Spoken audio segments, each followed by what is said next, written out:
You're listening to the Monday Night Community Show with Daniel on BRFM. If we just hold our nerve and do what is necessary, it will pan out like all the previous times. It's not the people in the city that decide things around here. It's the managers with experience that call the shots. It might once have been, but you've just laid them all off. In fact, Dan, all the experience you've just mentioned is currently clearing their desks and heading for the job centre. It's a rough day. I said before, I admit it. Do you believe I agreed to any of this lightly? But I've got the city on my back, and these boys aren't sentimental when it comes to business. They don't care about our problems. All they want to know is that we've turned a profit and that their investments are safe. All they want is the perception of success, as it is that retains share value. Whether we are any good at our jobs is irrelevant to them. It is the successful illusion of success or failure. That is what gets the city off its backside. That's a hard criticism, Jim. No, it isn't. I have friends in that part of the world. I know. Oh? Yes, I believe some of your family's best friends are bankers. You shouldn't believe everything you read. Oh, but I do. And you're not the only one that can read the financial pages. The rest of us aren't only interested in who is most likely to win the cup this year. Yes, well, I don't read those reviews of company performances myself. I do. You've very much been the man in the business spotlight this year. How did the Capital Profit Supplement describe you? Inspiring business leadership. That must have made you feel good about yourself. And there were others, as we both know, and you didn't write them all. You were the darling of the city. You could do no wrong. Didn't one of them call you the man with the Midas touch? You know, as in King Midas? Yes, I did get that one. Your future seems secure. Doesn't it now? Those that live for stocks and shares, it must be a stressful life. Ever been in that world? I've read the odd article. Have you? To try and make a living on where you think something, anything, will be in the future, must be difficult to have to, dare we say, gamble with other people's money, maybe even your own cash, all in the hopes of understanding what will be up or down. Thank goodness the politicians are always there to pick up the pieces, eh? There are reasons that they do. Will anyone be bailing out our ex-employees? I wonder how many of them are too big to fail. Not one, I'm guessing. What do you think? The big players threaten the safety of the economy. The little players get squashed. And it's just taken as part of the business world. Socialism for the wealthy, capitalism for the workers. Financial services are now the services on which this nation relies. Yes, the movement of paper became digits on a computer screen. Virtual money could be the future. It's worth keeping an eye on it. We produce something. Put it into the marketplace, and you either sell it or you don't. In some respects, it's as simple as that. So you say. Do you remember the old man that ran Tyrrell's? That corner shop at the top of the high street? He was the first person to take our product. I'll give you a week, he said. After that, I'll give you the whole lot back. But at the end of the week, told us he'd sold out. Well, we both thought he'd sold out of everything we'd given him, but then he said, "No, lads, I've sold it all. I'm getting out." Whatever happened to him? Apparently he went to Morocco. His money's worth more over there. I think he said at the time that he considered retirement abroad to be the future. You never know, he might be right. You never know, he might be. His point, if I'm remembering it right, was that he thought he had recognized the way the wind of change was blowing. That was his point. I recall him saying something about knowing when to pull the plug, when the cards were against you, things along those lines. Of course, we were only young at the time, or at least it now feels like we were young at the time. And so I didn't really get the point. It seemed to me then that he had a perfectly viable business, and I couldn't understand why he was calling it a day. As I got older and started to understand more, I began to see and appreciate his thinking, and where he'd been coming from. You think, in effect, he simply gave up? In many respects, I couldn't blame him. A warmer climate, more cash in his back pocket, heck, for all I know, the people might even have been nicer, but he recognised a better deal and went for it. Who could blame him for that? And the 3 members of his staff who lost their jobs on the back of his decision. It was just business. He said goodbye, or good riddance, depending on how you see it, and flew off to sunnier climes. His 3 loyal helpers went to see the dole office. I said businesses are not charities, Jim. Nobody ever said they were. There you go, then. But they do have consequences. Not again, Jim. Not again. This isn't the time for this conversation. It hasn't been the time for this conversation for 20 years. What?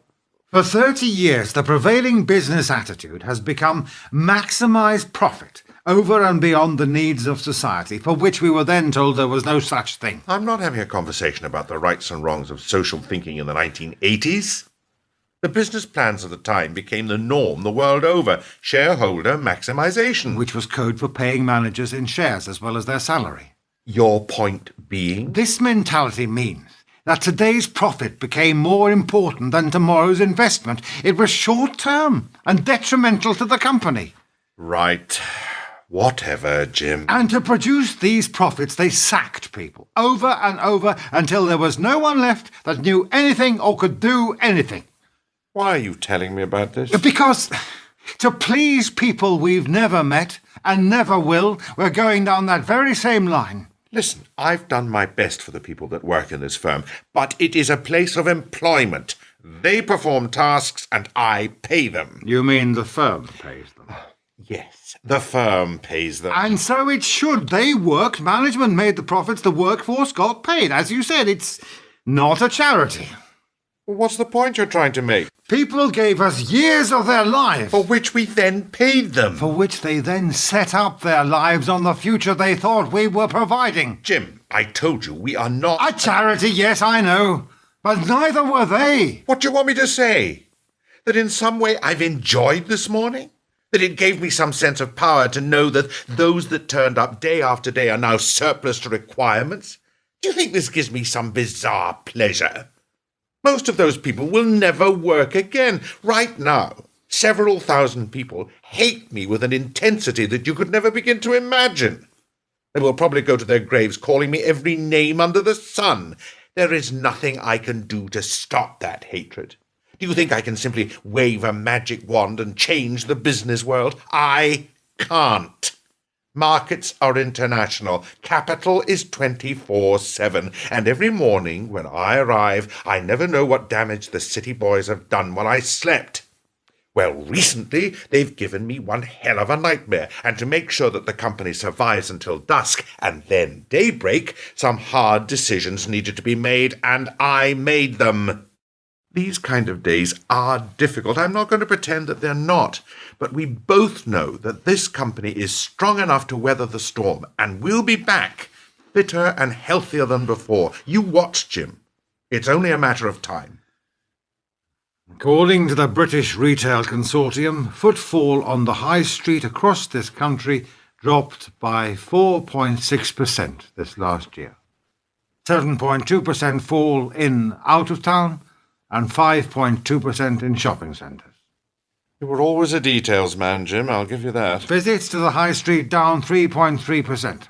Shop units are returning to local councils in the hopes that someone will get the finance to reopen them as, possible charity shops? We've both seen hard times before. Not like this. Oh, come on. What about the 70s or even the 80s? The results of which were mass layoffs. There you go again, always looking on the downside. And we all know now why. That was a political agenda. Then what is this, if not the same flaming thing?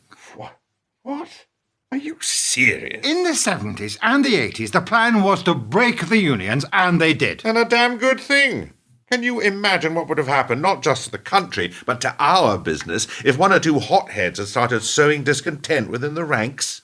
We want this, or that, or the other, getting the underlings to want things that they'd never even thought to ask for. With a strong union, maybe you'd never been able to sack them today. And whose side are you on? Whose side? There was a time when it was you and me against all comers. Now, I seem to be the only one looking out for the shareholders, and you've joined those ready to knock everything we've built here. Maybe that's because I haven't agreed with everything we've done in the last 18 months. In fact, I found our actions, at times, to be little short of disgraceful. Disgraceful? Yes.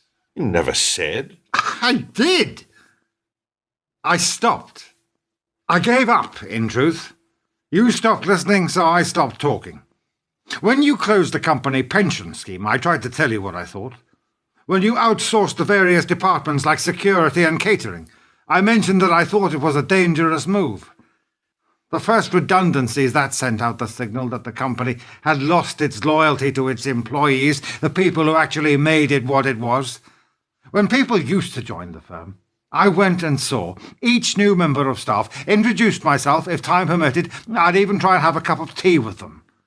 I gave each and every one of them my direct line. If they felt uncomfortable about anything, they could always come and see me, and some of them did. They never went to see you. They never had your number. You weren't the one they felt they could speak to. I didn't say anything, didn't tell you. I thought you might have been offended. In the last year, the staff have been coming to me a lot. You weren't seen as having been on their side. The staff were far from happy, were they? Thunderous. And yet, according to you, they never did a thing. They never opened their mouths. Thunderous. Cowardice, more like. At least if they'd stood up and said no, I would have had some respect for them, but they didn't. They just kept their collective tongues in their heads and went crying back to you. You were the one the staff liked. How nice for you. Let's be honest, Jim. Good to be Mr. Popular, isn't it? The one they all rely on, everyone's friend. Always there with a shoulder, just waiting for someone to come and cry on it. You know what I would have done if they'd come crying to me? I'd have sacked them on the spot. You know why? We are in a ruthless game in which only the ruthless survive.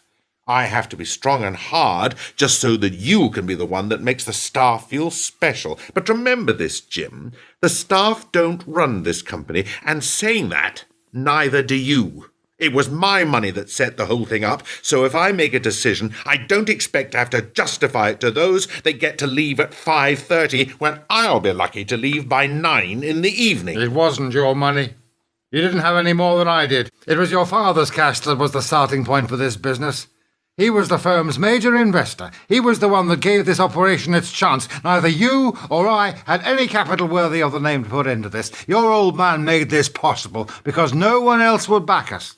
We may have worked for nothing at the beginning, but that was only because of your family's deep pockets. Oh, so what you're saying, I'm only where I am because I was given a leg up by my own relatives? Who isn't?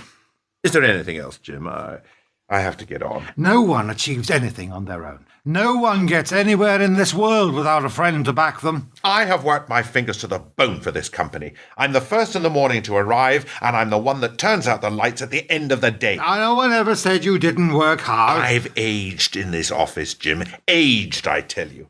If this firm ever went to the wall, it won't be those that we have to let go today. It won't be those that have to carry the loss. The debtors will be looking at me. So go and see all those destined for the exit sign and see how many of them have families prepared to invest simply so they may have a job. They invested in you because no one else would. What do you mean by that? Blood's thicker than water, Dan. What do you want me to say? We have investors from around the world. We have investors that invested in a business that was already established and had confirmed government contracts before they ever took a chance on us. It's easy to place your bets when you're playing with a marked deck. Those investors didn't put their money into the hedge funds because they believed in us. They made their gamble because on reflection they knew they were onto a good thing. What a load of absence. Because governments don't go bust. They can't. They just add more zeros to the national debt. Investing with us was a sure thing. It wasn't because we were even particularly good at what we did. We just had a guaranteed market with the profits that came with it. We haven't created anything for years. We became like everyone else that has ever made money. Oh? There was a time when we looked to create things. With time, we played safe and started to reproduce the same as many others. We took the same attitude as the banks. We'd only invest in the tried and tested, not in the new and different. That's the business world, Jim. You can't change it. Once we had some capital in the bank, the objective became how to hold on to as much of it as possible. I suppose that's always the case. Really? As we became older, we became less rebellious, just The way of the world, a cooling of the fire in the belly. I suppose it's just the way we all go. Do we? I can't blame you, Dan. We all lose the spring in our step.